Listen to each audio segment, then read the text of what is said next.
Hi, everybody. Dr. Chambers here to define naturopathic medicine for you. I promised to do this video some time back, so here I am today. I did take a few notes because there are several names involved when it comes to those who founded naturopathic medicine.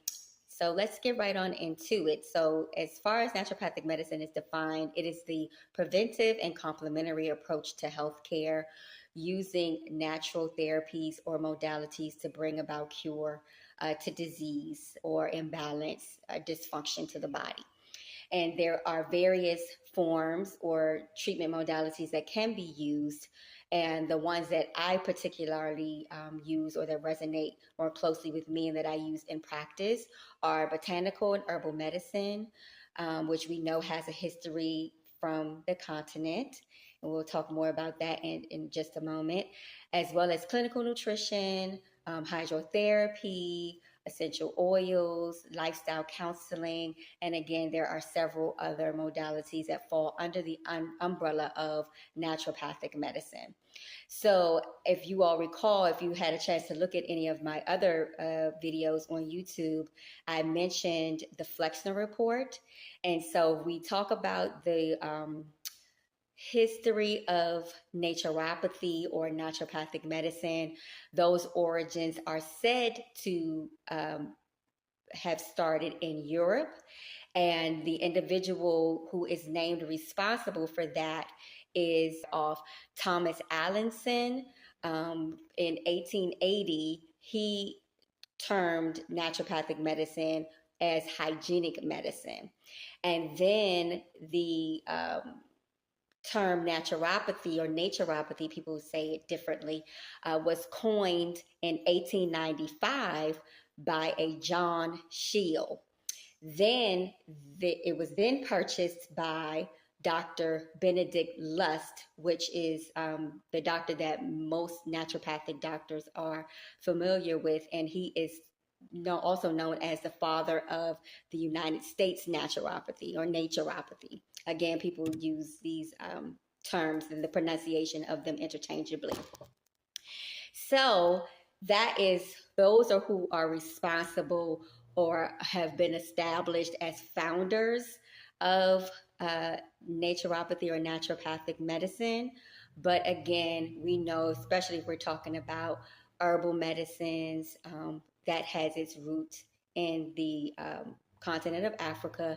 And no, I'm not speaking of witch doctors and voodoo and all of that, although I know that does have its history and its place in Africa, but that's definitely not something that I subscribe to. And so I want to be very clear about that. We're just talking about the clinical or medicinal purposes and use of herbal medicines, okay, or botanical medicines, and how that's something that God created for us to use for health of our bodies. If there was ever, which we know that there are plenty of sicknesses and disease existing now, but even back then, it had its place. And so that's where we get the history, the real origin from.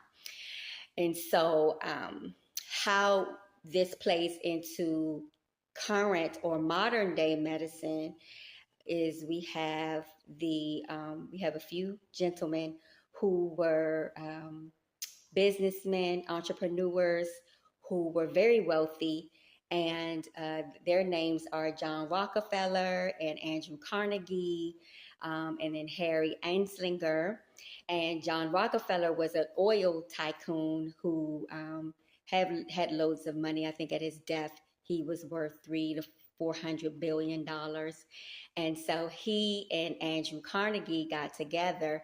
They created an actual foundation where they were asked and joined their monetary efforts with the efforts of the AMA, which is currently known as the American Medical Association, a professional organization that governs our current medical doctors or doctors of modern day or conventional medicine. And the reason why I'm using modern day and conventional, that is intentional, because it has been told to us that that is what is considered traditional medicine, but absolutely not.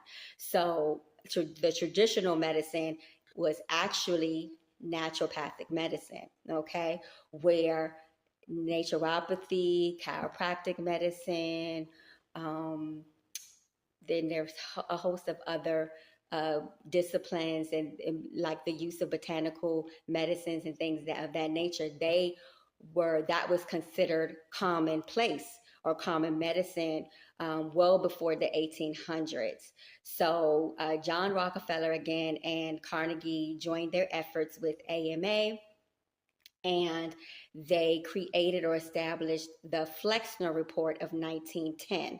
So you can go and look that up and read more detail about that.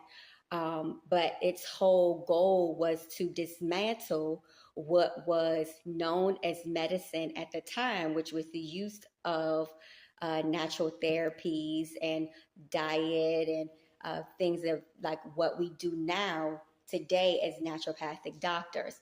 That was very commonplace, and that was what was considered mainstream medicine well before the 1800s. Then you had those individuals, and after the Flexner Report, that spearheaded the whole opioid introduction into healthcare.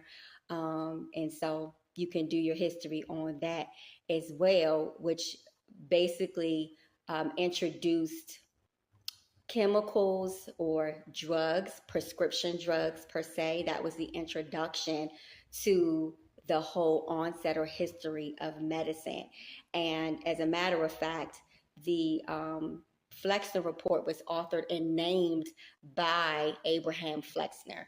Okay, and so if I'm not mistaken, this individual was an educator, or the team that AMA had put together, they consulted with educators to infiltrate and to influence the already existing healthcare system. And then those who were known as naturopathic doctors, chiropractic medicine, and individuals who were practicing healthcare under the original traditional model of natural therapies or the use of natural therapies, those individuals then had to go underground when what is considered now as conventional medicine, our current healthcare system, where that is driven by prescription drugs and hugely driven by pharmaceuticals and money driven. And in my opinion, it was never established for the care of the patient.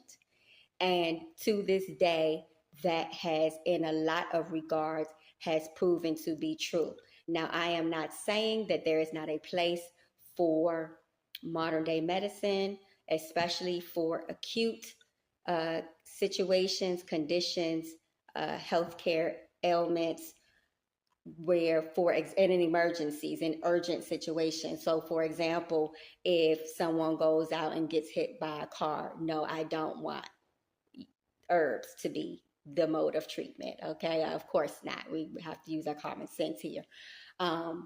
Clearly, that's when surgical means would be necessary, and helping to relieve the patient of pain quickly or as quick as possible.